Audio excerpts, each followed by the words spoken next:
on the requirement for a degree, is it an equality issue, an inequality issue? Because that is something we contend with as a society, as a Kenyan society. But let's take a quick look at said legislation.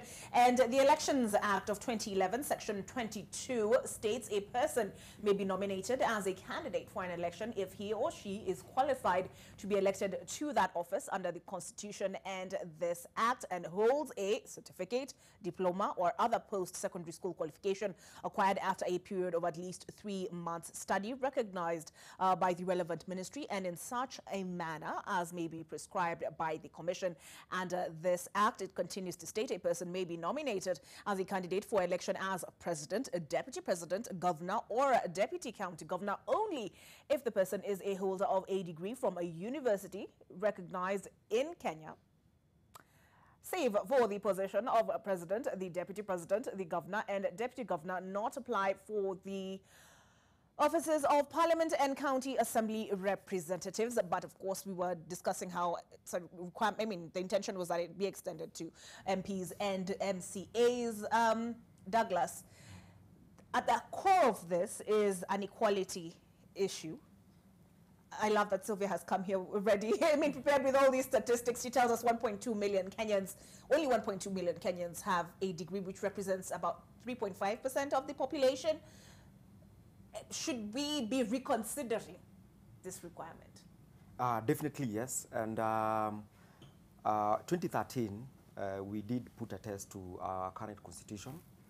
There are a few things that did not work, and there are a few things that are working. And there are definitely some gaps. And it's high time that we have a very serious discussion on should we have a referendum or should we change so that it can fit into to our needs. We cannot have, like as mentioned, we cannot have someone who has never stepped into a class oversighting the role of a governor or the president, right? And then again, there are some gaps as well, such as if a deputy governor resigns, what happens?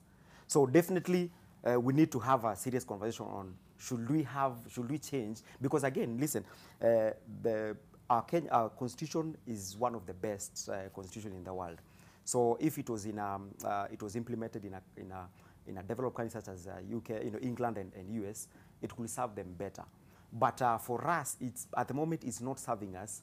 I mean, to some extent, I mean we're having some really good stuff on the constitution, but again, we need to change the narrative, as well as even having a 3% of Kenyans who have a degree. It knocks out so many who are credible and who could lead Kenyans.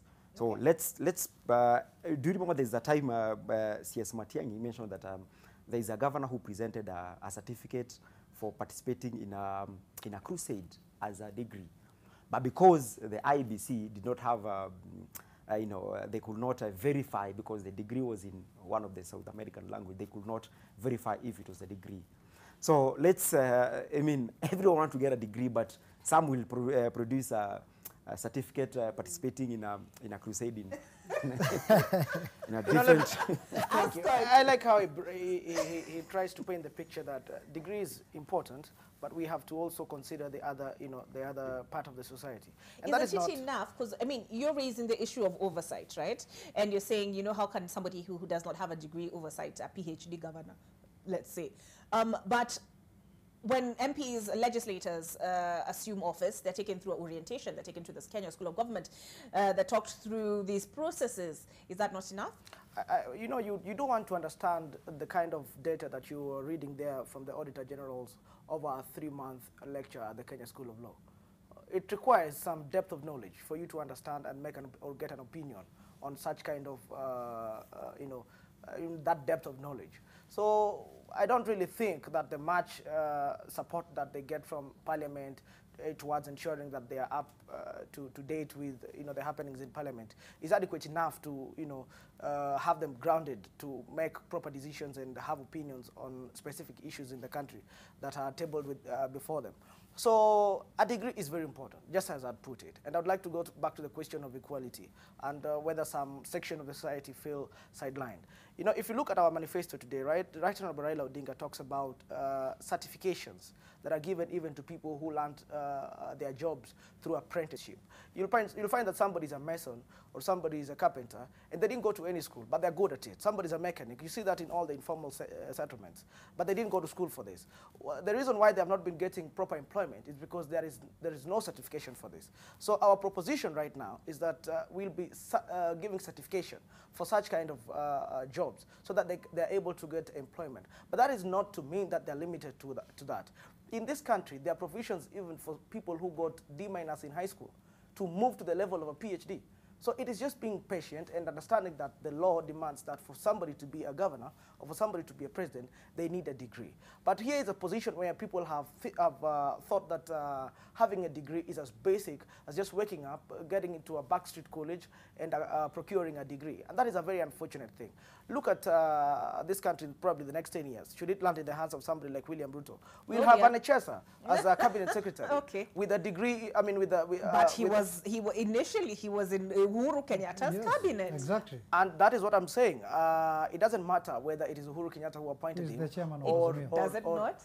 No, for me, it doesn't matter whether it is Uhuru Kenyatta or William Ruto who appointed him. What matters is, did he qualify to get there? And therefore, moving forward, we cannot be moving. I mean, going forward, we cannot be moving backwards a number of times. When we have demanded that our people should, our leaders should have degrees, we cannot go back because we want to play populist politics. Right now, William Ruto will tell you that a degree is not important for anybody as long as they're a child of a poor person. No, I don't. No. Has he said that? He has said, no, William Ruto has said a PhD holder So can we need to just a take a minute. break. He is a PhD holder. As There's No, but he has said. Among all candidates in this election, none is more qualified than. No, just a minute. But you know, There's there's something I was bringing here that I think I would want us to talk about. You know, there's this narrative that Kenya Kwanza and Maina Karubi and his team are advancing, that as long as you're a child of a poor person, you should be able to get an opportunity. We are not dismissing that. Our position is that everybody deserves a chance. But even the poor people, we have most of them who have gone to school. We have people with credible credentials. We should sift through and get people who deserve to get these opportunities. Okay. And that is why even a poor person in the village goes for a bursary to take their child to school to become a PhD, so that they can do the right thing. Yeah, because I know at Independence, even and Raila Odinga keeps saying this, that the vision was to end ignorance. Of course. But then how have these educated people helped us so far? We were talking about public debt.